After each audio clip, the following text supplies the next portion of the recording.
Alright, we're working on our transmission today. Let's see, what did we get done so far? This is the transmission going in, it's a rebuild. We tapped our hole for our breather. So here's our American powertrain speedometer cable hole plug. Now we're gonna do the servo on the other side. Then we're gonna take this pan off. This pan is dented.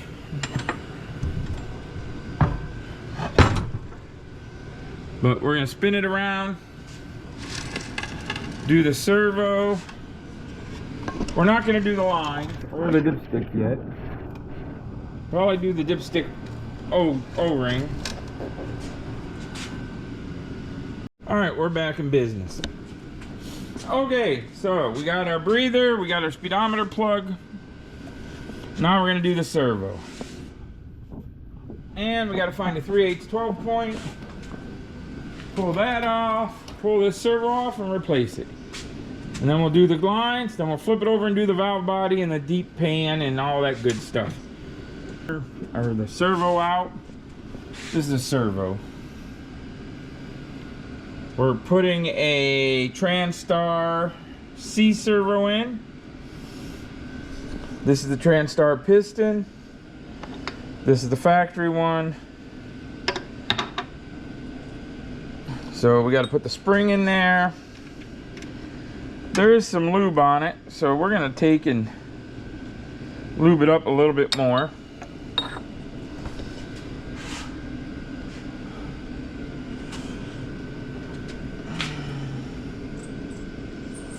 Not a lot, just put a little lube in it. Mainly so we don't eat that O-ring.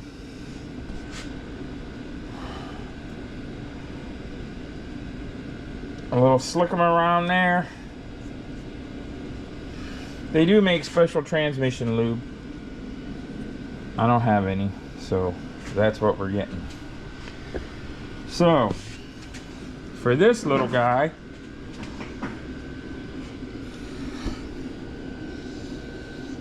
when you look inside that hole there, right inside that hole is a rod going this way. So that's got to hit that rod.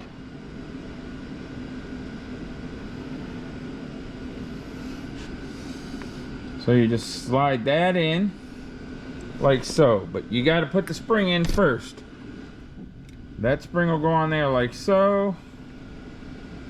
Then this little piston will go in there like so. And you just want to put it in. So I'm going to push that in and start the bolts. This is our GearStar top we're going to put on there after we get that pushed in. So this is how I do it. I start 2 bolts. I use longer bolts to get it sucked in a little. Diagonal. Just to get it started. To where I can start the bolts that I want to put in there. We're getting close.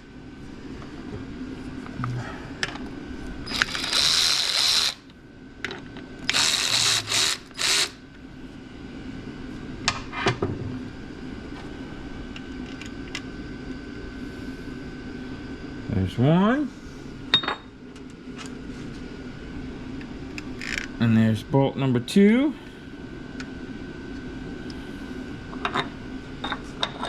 And then we can tighten these up a little bit. And then we can take out the long bolts.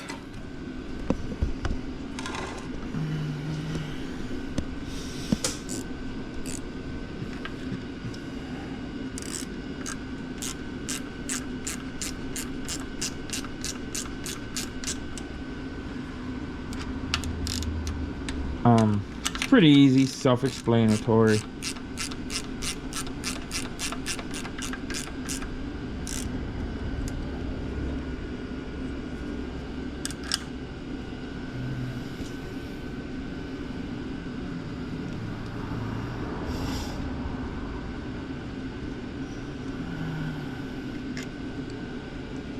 Then we got to do the valve body. That's going to be the tricky part, I think. I've never messed with one of those. I've never used this Gearstar servo. I've always used the Sonics. But I got this one to match the trans brake. So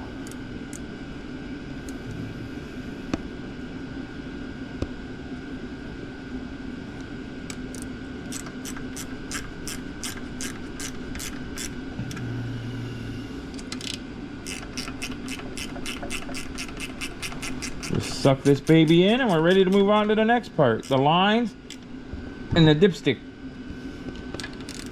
All we're gonna put in for the dipstick is the O-ring.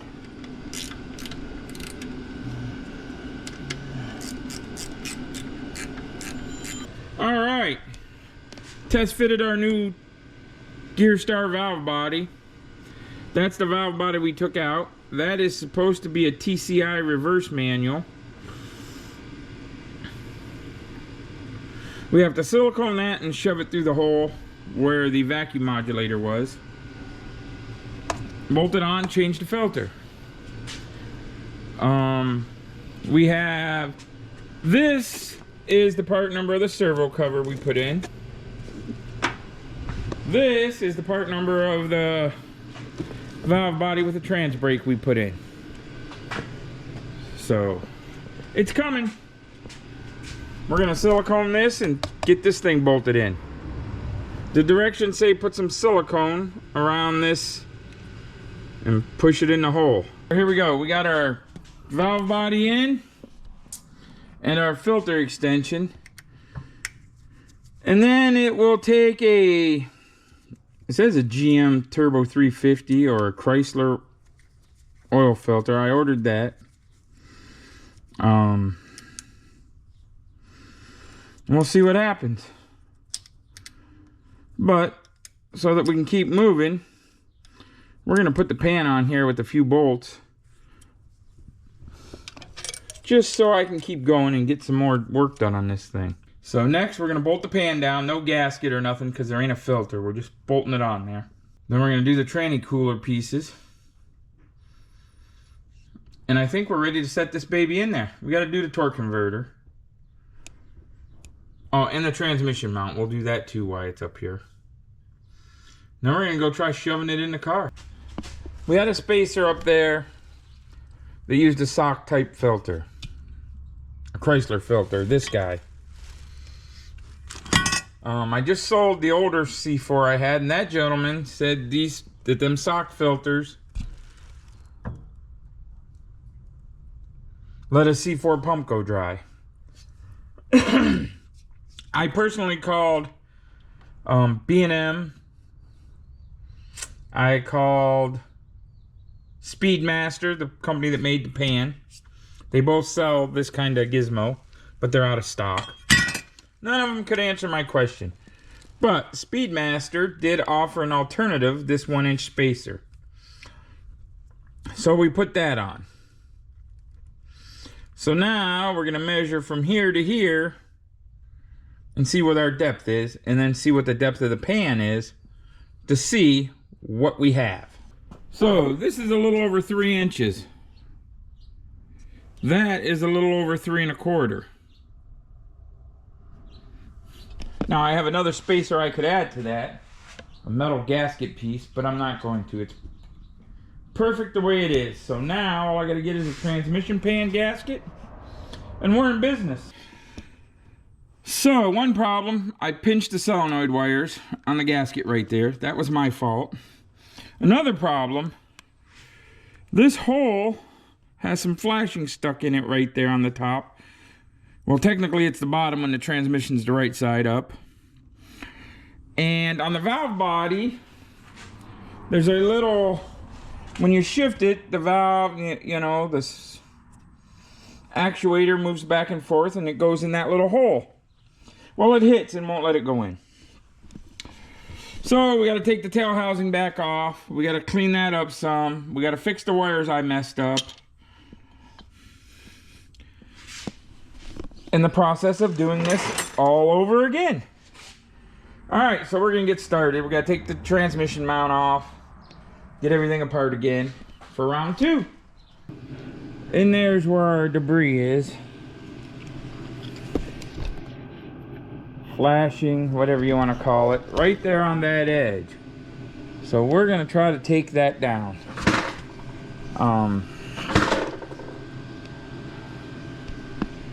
Right on. Well, this light ain't where the crap is. Let's try the other one.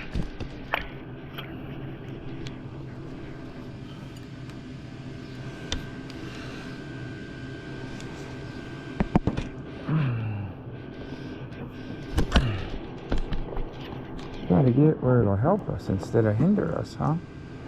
There we go. Alright. So, inside of that hole,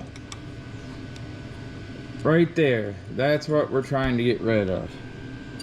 That there's some flashing up there where the transmission was made. So we're going to try to file all that out of there with this round file here and see how it works.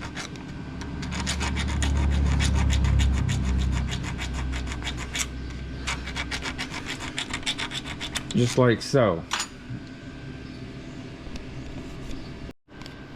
Alright, we got our debris filed down. Got her cleaned up. Now we're going to flip it over and reinstall the valve body and see if it moves past that. If it does, we can get on to fixing the solenoid. None of this stuff is Gearstar's problem. These are all my problems. I don't like how their solenoid goes. I tried finding this morning another solenoid, but they don't list it on their website and you got to get a hold of them. So we're going to send off some emails or whatever the hell. We're going to try calling them actually this morning. I think I wrote down their phone number and see if they'll sell us one. But for now, we're going to flip this over and see if that'll work. If it will, we can get to installing the case. Alright, so we have all our gears. Our little valve is going in the housing like it's supposed to. Park is parking. So now we can bolt this down, hopefully for the last time. So we're going to tighten the perimeter bolts up. You got to leave this one loose. That's part of the filter. Then we're going to put the filter back on. We're going to fix the solenoid, put the pan on, and put the housing on. And hopefully we're ready to try to put this thing back in the car today. Man, is it being rough. Alright, up next is to tighten this up and put the filter on. Alright, so we're back in business. The solenoid's all back together. The valve body's back in. We got park. We got all our gears now. Our little thing is going. Everything's doing what it needs to do. We hooked up 12 volts and tested our solenoid. We're ready to put the pan back on and the tail housing. And then we're ready to try to put the converter in. See if we can get this thing put in the car. Jeez. Alright, this bad boy is all together. Converter's in. Got to put the dipstick O-ring in and I'm sliding her in the car. Hopefully today I can get it bolted up. Cross member in, and then I can start finalizing some things on the transmission install. But it's all back together after 37 tries.